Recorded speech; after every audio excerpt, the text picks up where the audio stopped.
Right, here we are, faffing as usual, BMW M1000 XR. This is the competition pack. Quick look around it. Carbon wheels, Acra exhaust, carbon fairing, levers, rear sets.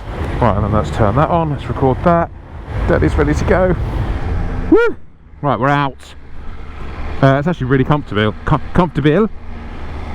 It's really comfy. Straight off. That's nice. Good. Fancy a bit of comfort. The seat feels way better than the previous XR. That was really quite restrictive, and it put me off the whole bike. But I believe they've addressed that now, which is nice of them. So we're just going to hop onto the motorway now, and I won't bore you with that bit. So I will roll this montage, and we'll see you very shortly.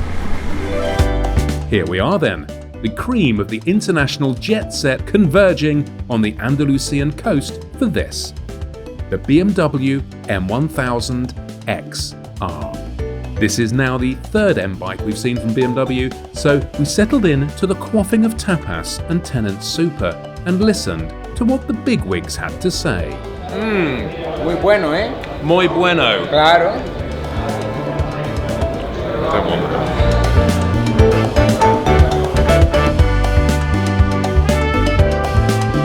Let's start with just the key stats, because there are a lot of stats. Power.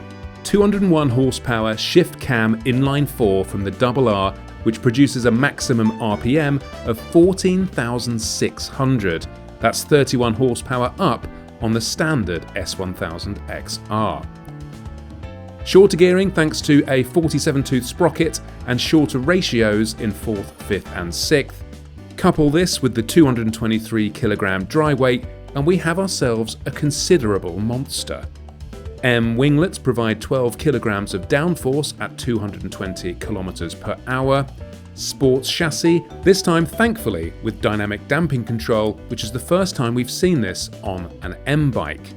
M brakes with brake slide assist from the S1000 RR, Akrapovic exhaust system, slimmer tail section, Shift Assist Pro, launch control, and a plethora of other technical whiz-bangs.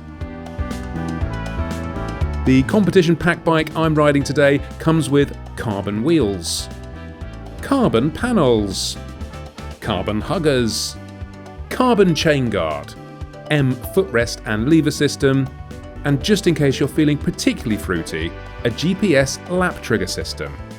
And all of this comes in the competition black paint scheme.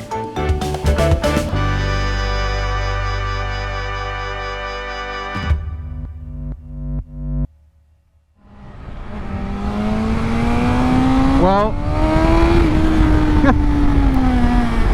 it's not slow. Oh my god. Now this is a wake-up call after a big fat tapas lunch.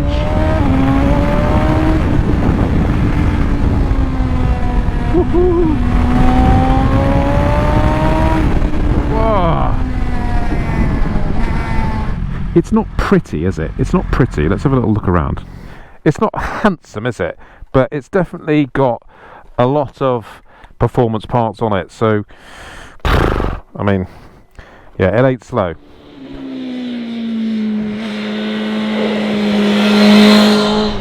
Right, so where are we at? We're riding a M1000 XR competition pack around the twists and turns of Andalusia. And I don't really know what to make of this bike, if I'm honest. On paper, this is absolutely everything that I could possibly want in a motorcycle.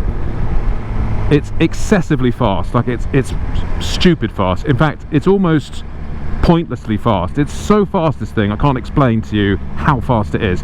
It's absolutely the fastest motorcycle in the crossover segment. It is an absolute rocket ship. So it's super fast. It's got carbon fibre wheels. It's got carbon fibre all over the dash and all over the fairing. It's got wings. It's got milled sexy bits with M written on it. Apparently, according to the press pack, it's constantly repeated like a mantra that M is the most powerful letter in the world even. I don't know if it is though, I think probably R is, or S. Anyway, it's got this beautiful 6.5 inch TFT display to show me my lean angle and my braking power and my traction control usage. I'm in race mode Pro 1. I've got a full Apropovich system on it with a catalytic converter, but it does actually sound really nice. It sounds a lot better off the bike than on it. It's got this almost sort of electronic whirring airbox noise, like a whoo. Oh, hello. It's just atomically quick.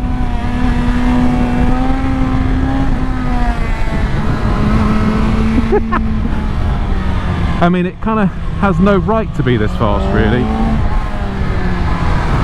And I'm sort of riding too fast to be able to explain facts to you. I've just got to try and keep up with this guy in front. And that's kind of actually that is what the experience of riding this bike is like. You can't really, I mean, look, you can ride it at slow speed, but what's the point? It is the fastest route from A to B you could possibly muster, I think. It's bonkers.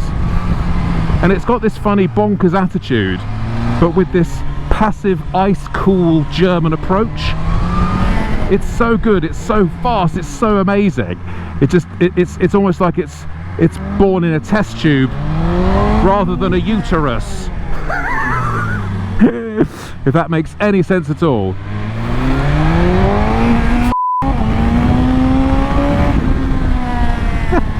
So therefore, you kind of, I'm struggling to sort of bond with it. I'm a bit terrified of it at the moment, if I'm honest with you. I'm not quite sure about it. I think obviously if this was your bike, you'd learn to live with it and you'd understand it a bit better, and you'd learn to trust the electronics as well, which are very, very good. But you really need to trust them when you've got cliffs like that to fall off. So that's a bit of the sort of mindset of what the emotion of riding this bike is like. It's mild panic, actually, with comfort and range. I mean, ergonomically, the seat is a lot better than the last XR, a lot better. You can actually move out of one position on this bike, which makes it much more versatile and comfortable, actually. And you can feel a bit more in control of the vehicle. However, I am struggling a little bit to feel in control. Now, I think I could do with some adjustments at the coffee shop of how I like my brake lever, how I like my shifter and all that sort of stuff.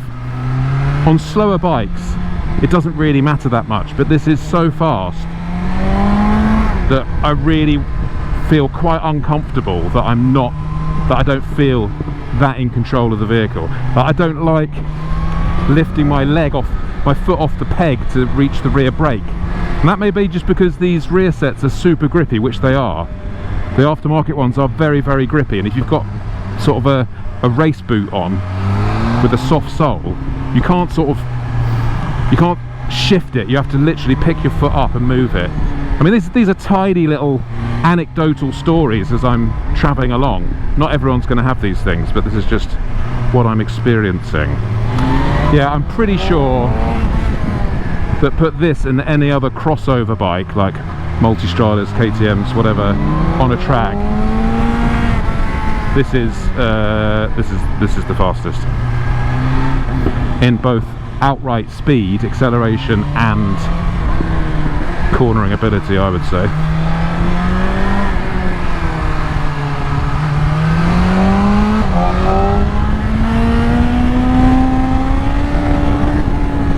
It's just absolutely mental. Oh, look, you can even flip up the screen. Look, there you go. It doesn't actually do dick all, but you can pretend it does. And of course, being a BMW, you've got heated grips, cruise control. I can adjust how much dynamic traction control I've got on my screen at one time. All the electrics. It's like Euronics. on a motorbike, and I'm not even going up to the top end of the rev range. That's another thing actually, it pulls really nicely across all of the rev range. It's not just a high RPM screamer. Yeah, I mean, we're about to stop for coffee now and I think I need one, but it's pretty hard to fault it from a technical achievement perspective. And if you take technical achievements out of the way, you're just left with opinion, which is subjective. Oh, nice. Well done, Mr. Rider. How did you know that? There's Garda Civils there. So yes, you take technical achievement out of the way, and you're just left with sort of opinion, really. Everyone's different, but I'm slightly reluctant and regrettably saying that it's so good, but it doesn't turn me on in the same way that something else does. It's just I don't know, it's this robotic nature. Everything's digital, which some people are going to love, like absolutely love. But I feel like I'm being taken over a little bit, and I feel like I'm almost out of control because the bike's got so many assists and incredible features and things. Like, I long to be back on that R9T, just cruising around, enjoying the countryside and stopping for coffee and Kit Kats. Oh, goatees! Look how uddery they are. But then I suppose let's rewind that a little bit, because out of this scenario where there's a bit of willy waving, people want to ride as fast as they can, take it down a notch, and you're riding on your own, and you've got a nice tail pack on the back, and you're off for the weekend, and you're travelling at speed in comfort and with as much technical assistance as you could possibly ever want, and you can go very, very, very quickly, then this is a very good option for you if that's what you like. So if you like going very, very fast for a very, very long time, this is the bike for you.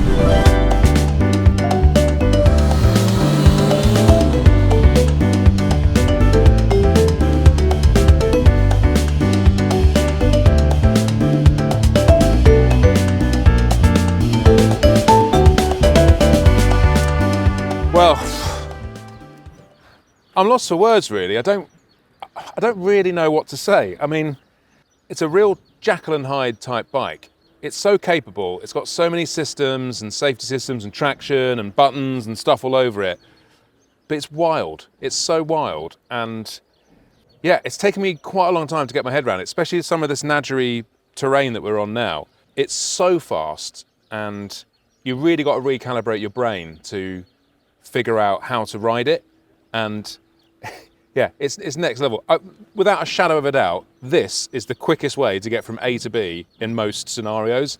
It's long-legged, comfortable, ballistically quick, and kind of incredible.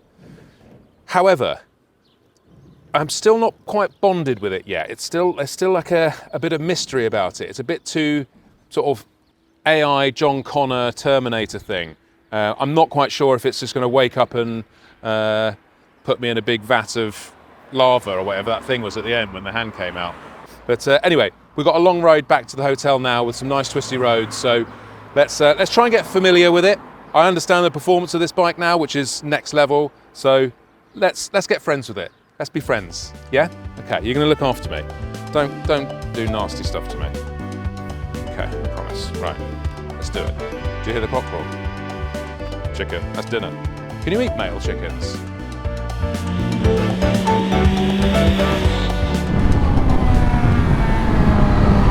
Well, ladies and gentlemen, this is just absolutely ridiculous. Oh God! It's just there's not many roads that you can actually ride this on, because it's just, you need like 130 mile an hour sweepers for this to make any sense. Other than that, it's mental. Absolutely mental. Jesus wept. It's bananas, isn't it? It's absolutely bananas. I can't discredit something for being so good it's literally illegal, because you're not going to enjoy this if you ride it at the speed limit. That's a fact. It's the same with a lot of BMW products. You can't really sort of mark them down for being too good. That's a difficult thing to push through, but it is a bit too good. I mean, it's £27,000, I think, in competition pack form, which is an awful lot of money. Because actually the standard XR is really, really good as well. It's just not quite as good, and it's not quite as edgy and quite performance based, which actually may possibly suit the bike a little better, perhaps. But that's not what this is about. It's an M bike and it should be mad and bonkers, and it is mad and bonkers, so congratulations. You did it. Yeah, braking's spectacular, really. The agility is spectacular. It hides its weight and height quite well, although you're definitely aware that there's quite a lot of weight up top. It does feel a little bit top heavy when you're really, really pushing on, but there's a lot of stuff on it, so it's going to feel a bit top heavy. They've removed the luggage frame, if you want to be really pedantic and go, wow, they've removed the luggage frame, how am I going to put luggage on that? They do a soft luggage version, which you can adapt and stick on there. But it's about weight saving and being a stickler for statistics. I still don't know what to make of it, to be honest with you, and I don't really know who's going to buy it, but it's really, really good, and people should buy it because it's really, really good. Do you know what? I think this bike makes more sense ridden at slower speed, I have to say, which is a bit of a silly thing to say. Take it away from the absolute pinnacle of performance, which is what BMW have aimed for with this, and potentially achieved. It's very, very high performance motorcycle, but actually I think you're going to enjoy it more at a medium pace like this, like we're doing now, like a nice controlled medium, brisk but not insane pace, and just know that it can go insane pace is almost enough for a lot of customers.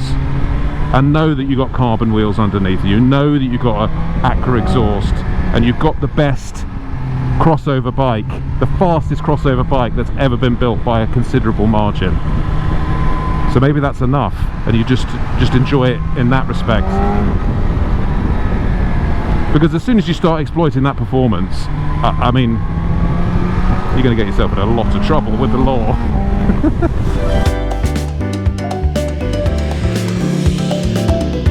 So, what did we learn today? Well, I would describe the BMW M1000 XR as the new benchmark in luxury hypersport lunacy.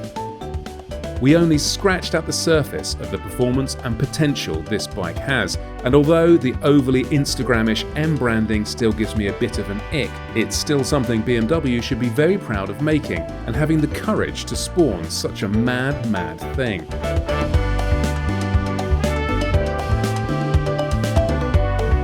Do we need it? No. Do we want it? Absolutely.